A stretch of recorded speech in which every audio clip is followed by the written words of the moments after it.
Les 12 coups de midi, nos pronostics étaient bons. Voici qui se cachait derrière l'étoile mystérieuse de novembre 2024. Même s'il n'a pas pu proposer de nom, Emilien a enfin découvert la personnalité derrière cachée l'étoile mystérieuse du mois de novembre 2024 ce mardi 19. Il s'agit bien de l'écrivain français auquel nous pensons depuis plusieurs jours. Emilien devra encore attendre avant de décrocher sa 15e étoile mystérieuse.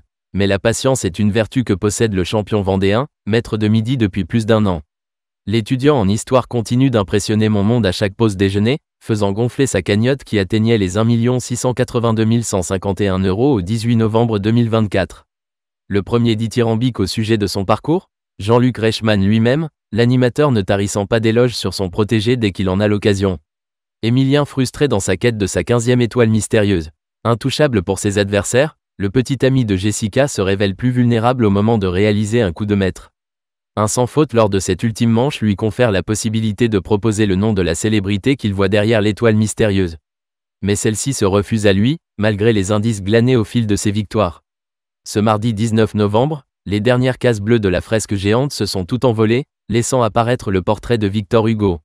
Mais, butant sur une question au sujet du rappeur Joe Star, Emilien a dû se résoudre à attendre sa prochaine participation pour rafler une nouvelle astre d'une valeur de 29 778 €.